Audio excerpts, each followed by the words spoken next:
Huawei a tenu en début de semaine une conférence de presse dédiée à ses deux nouveaux flagships, à savoir le P20 et le P20 Pro. J'étais sur place, j'en ai profité pour tourner quelques plans, mais je suis aussi reparti avec le P20 Pro. Du coup, en attendant mon test complet, je vous propose de découvrir ce téléphone au travers de cette première prise en main.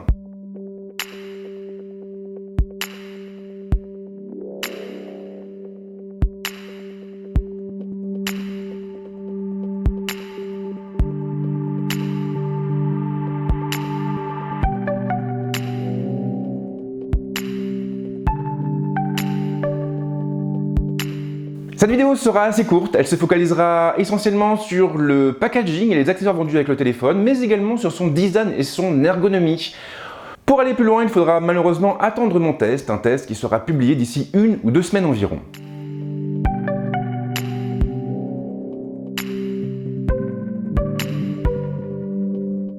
Mais trêve de bavardage, le moment est venu d'attaquer directement avec le packaging et les accessoires du téléphone. Le Huawei P20 Pro est livré dans une boîte très épurée. Le constructeur a effectivement opté pour un blanc tirant sur le crème. La boîte est dépourvue de visuel, mais elle laisse très clairement apparaître le logo de la marque et le nom du produit en lettres dorées. Huawei a également choisi d'apposer le sceau de Leica en façade en l'accompagnant d'une mention faisant référence au module phototrip de l'appareil. En ouvrant la boîte, on tombe directement sur le téléphone entouré des habituels films protecteurs. Les accessoires se trouvent en dessous. Pour commencer, on a la boîte qui est censée contenir la documentation. L'épingle permettant d'ouvrir la trappe du téléphone est directement collée dessus. Les autres bricoles livrées avec le téléphone sont placées en dessous. En dehors du kit main libre, on trouvera également un câble de synchronisation, un bloc chargeur, un bloc qui est compatible avec le supercharge et en plus un adaptateur qui nous permettra de brancher des écouteurs ou un casque filaire sur le connecteur USB type C placé sur la tranche inférieure du téléphone. L'offre est plutôt conventionnelle, c'est vrai, mais quelque part on s'en moque complètement parce que ce qui compte, c'est bien évidemment le téléphone.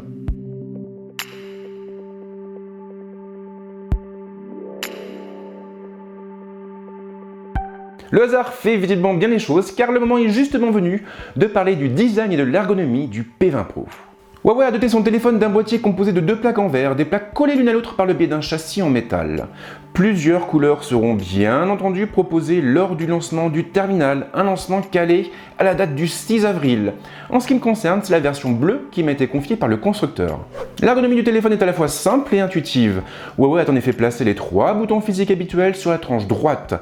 Les 2 contrôles du volume sont intégrés à la même pièce et on trouve un trait rouge sur le bouton de mise sous tension en guise de coquetterie. La trappe d'accès aux cartes se trouve sur la gauche et cette dernière pourra uniquement accueillir 2 SIM. L'entreprise a effectivement fait l'impasse sur la micro SD. En contrepartie, le P20 Pro est tout de même livré avec environ 128 Go de mémoire interne. Le connecteur est placé sur la tranche inférieure, solidement entouré de 2 grilles dissimulant le haut-parleur et le microphone. Le module photo est sans doute l'élément le plus remarquable du P20 Pro. Il se divise en effet en 2 éléments. Tout en haut, nous trouverons une pièce regroupant le capteur couleur de 40 millions de pixels et le capteur monochrome de 20 millions de pixels, tous deux surmontés d'optiques grand angle ouvrant un 1.8 et un 6. En dessous de la pièce, on trouve en plus un 3e capteur de 8 millions de pixels couronné d'un téléobjectif ouvrant à 2.4. Le flash se trouve un peu plus bas pour sa part. L'autre élément distinctif, c'est bien entendu l'écran. Très imposant et il s'étend sur une bonne partie de la façade du téléphone. Huawei ayant simplement conservé une bordure de quelques centimètres de large en bas.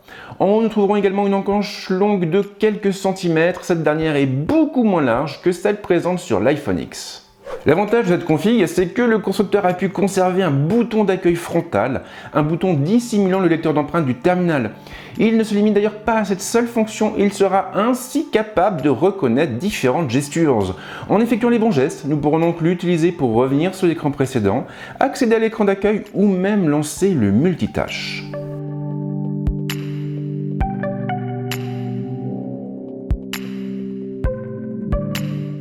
Et voilà, cette prise en main touche à sa fin. C'était court, mais bon. Si tout se passe bien, vous devriez normalement avoir très bientôt droit à une autre vidéo qui se focalisera cette fois sur le P20 et sur le Mate RS, une nouvelle tablette haut de gamme qui a pour principale particularité d'embarquer 2 lecteurs d'empreintes, un placé à l'avant, directement intégré à la dalle, et un autre situé à l'arrière. En attendant, si vous avez des questions, les commentaires sont là pour ça. Et puis comme d'hab, si vous avez aimé cette vidéo, n'hésitez pas à vous abonner à la chaîne et à lâcher un petit pouce parce que ça fait quand même très plaisir. Quant à moi, je vous dis à très vite pour d'autres vidéos. Ciao!